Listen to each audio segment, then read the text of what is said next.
जरा सोचिए, ये जो हमारी पृथ्वी है, जहां हम रहते हैं, जहां अनगिनत जीव जंतु हैं, ये कभी अरबों साल पहले उबलते हुए लावा का एक गोला थी। एक ऐसी जगह जहां जीवन का ख्याल भी नहीं किया जा सकता था। तो फिर सबसे बड़ा सवाल यही है कि आखिर ये उबलता हुआ लावा का गोला, हमारा ये खूबसूरत घर कैसे बना? इस पर इतना सारा पानी कहां से आ गया? और हमारा चांद, वो कैसे अस्तित्व में आया?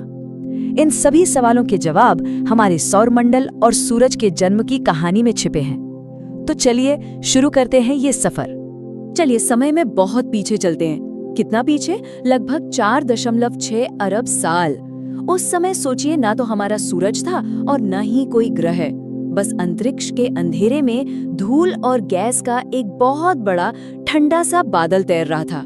और ये बादल लाखों सालों तक बस ऐसे ही शांति से घूमता रहा।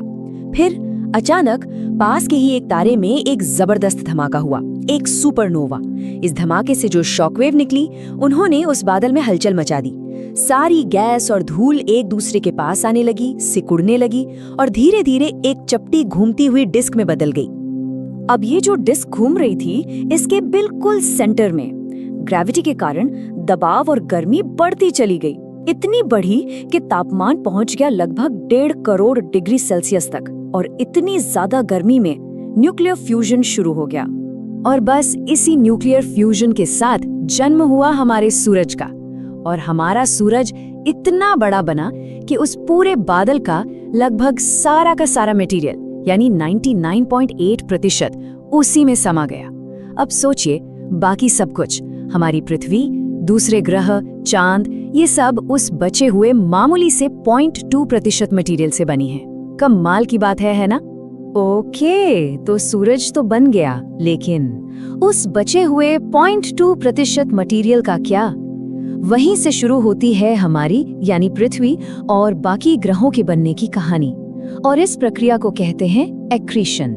ये प्रोसेस कोई एक दिन में नहीं हुआ, इसमें लाखों साल लगे। शुरुआत में धूल के बिल्कुल छोटे छोटे कण आपस में टकराए और चिपकने लगे। धीरे धीरे ये गुच्छे बड़े होते गए और ग्रेविटी ने उन्हें खींचकर किलोमीटर साइज चट्टानों में बदल दिया। फिर जब ये बड़ी बड़ी चट्टानें आपस में टकराईं, तो उनसे बने चांद के साइज के प्रोटोप्लैनेट्स या आद्य ग्रह।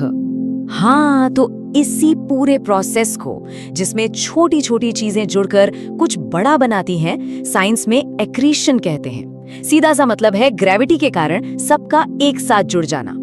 और ये आइडिया सबसे पहले सोवियत एस्ट्रोनॉमर विक्टर सेफ्रोनोव ने दिया था। लेकिन सवाल ये है कि हम इतने यकीन से ये सब कैसे कह सकते हैं? साइंटिस्ट के पास इसके कई सबूत हैं। वो टेलीस्कोप से दूसरे सोलर सिस्टम में ग्रहों को बनते हुए देख रहे हैं और जो उल्कापिंड हमारी जमीन पर गिरते हैं, उनकी स्टडी करते हैं। सबसे हैरान करने वाली बात यह है कि इन उल्कापिंडों में यूरेनियम जैसे एलिमेंट्स मिले हैं, जो हमारे सोलर सिस्टम से भी पुराने हैं। तो इस तरह धूल के कणों से हमारे ग्रह का जन्म हुआ। लेकिन एक मिनट, ये वो पृथ्वी बिल्कुल नहीं थी जिसे हम जानते हैं। ये एक बहुत ही वायलेंट और खतरनाक जगह थी। एक ऐसी जगह जहां लगातार टक्कर और सिर्फ टक्कर हो रही थी। इस दौर को साइंटिस्ट हेडियन ईयॉन कहते हैं। ये नाम Greek God of the underworld Hades के नाम पर रखा गया है। और ये नाम बिल्कुल सही था, क्योंकि उस समय पृथ्वी सच में नरक जैसी ही थी। हर तरफ उबलते लावे का समंदर और ऊपर से लगातार चट्टानों की बारिश हो रही थी। और पता है, इसी हंगामे भरे दौर में हमारे चांद का भी जन्म हुआ। चांद कैसे बना, इसको लेकर पहले कई थ्योरीज थीं। कुछ कहते थे पृथ्वी ने उसे अपनी ग्रेविटी से पकड़ लिया। कुछ का मानना था कि पृथ्वी का ही एक हिस्सा टूटकर अलग हो गया।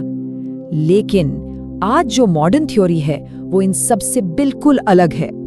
इसे कहते हैं जायंट इम्पैक्ट हाइपोथेसिस। इसके हिसाब से आज से लगभग 4.5 अरब साल पहले मंगल ग्रह के साइज का एक प्रोटोप्लैनेट, जिसे थिया नाम दिया गया है, वो सीधे आकर हमारी पिघली हुई पृथ्वी से टकरा गया।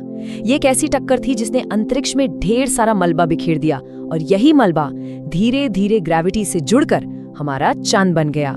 सोचने में ये टक्कर बहुत विनाशकारी लगती है ना? लेकिन इसके बिना शायद यहाँ जीवन ही ना होता। इसी टक्कर ने पृथ्वी को उसकी एक्सिस पर 23.5 डिग्री झुका दिया, जिस वजह से मौसम बनते हैं। चांद की ग्रेविटी ने पृथ्वी के घूमने को स्टेबल किया और समंदर में ज्वार भाटा भी उसी की वजह से आता है। और इसका सबूत, अपोलो मिशन जो चांद से पत्थर लाए थे, उनका केमिकल मेकअप हमारी पृथ्वी के मैंटल से काफी मिलता जुलता है। अच्छा, तो उस बड़ी टक्कर के बाद भी पृथ्वी काफी समय तक लावे का गोला ही बनी रही, और जब सब कुछ पिघला हुआ था तो ग्रेविटी ने अपना काम शुरू किया। जो भारी चीजें थीं जैसे लोहा और निकल, वो धीरे धीरे नीचे सेंटर की तरफ जाकर जमा होने लगी।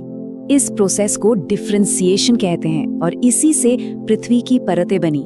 बिल्कुल सेंटर में लोहे और निकल ने ठोस आंतरिक कोर और तरल बाहरी कोर बनाया। जो हल्के मटेरियल्स थे वो ऊपर आकर मैंटल और क्रस्ट बन गए। और सबसे जरूरी बात, ये जो तरल बाहरी कोर है ना, इसके घूमने से ही पृथ्वी का चुंबकीय क्षेत्र बनता है। ये एक ऐसा सुरक्षा कवच है जिसके बिना यहाँ जीवन संभव नहीं होता। तो अब तक क्या हुआ?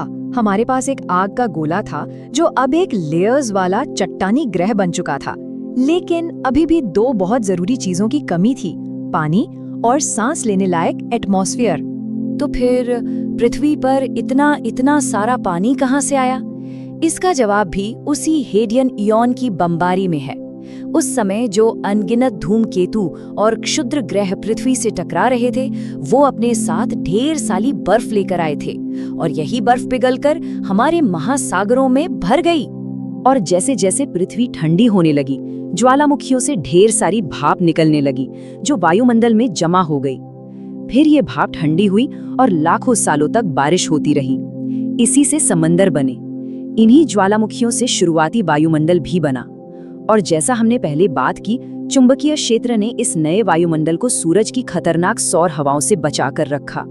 जब हम ये पूरी कहानी देखते हैं ना, तो एक चीज साफ हो जाती है, हमारे ग्रह का बनना किसी चमत्कार से कम नहीं था। हर चीज बिल्कुल सही समय पर और बिल्कुल सही तरीके से हुई। जरा सा भी इधर उधर होता तो शायद आज हम यहाँ ना होते। साइंस में इसे गोल्डीलॉक्स कंडीशंस कहते हैं, यानी सब कुछ बिल्कुल सही, न ज्यादा न कम। हमारी सूरज से दूरी बिल्कुल परफेक्ट है ताकि पानी लिक्विड रह सके। हमारा आकार इतना है कि ग्रेविटी एटमॉस्फेयर को पकड़ कर रख सके। हमारे पास चुंबकीय क्षेत्र की ढाल है, और ज्वालामुखियों से बने ग्रीन हाउस इफेक्ट ने हमें बर्फ बनने से बचाया। तो 4.5 अरब साल का ये अद्भुत सफर एक उबलते लावे के गोले से लेकर इस जीते जागते सांस लेते ग्रह तक, ये पूरी कहानी हमें एक बहुत जरूरी सवाल पर लाकर खड़ा कर देती है कि इतनी मुश्किलों से, इतने सारे इत्तेफाकों से बनी इस बिल्कुल सही दुनिया को बचाए रखने की जिम्मेदारी आखिर है किसकी।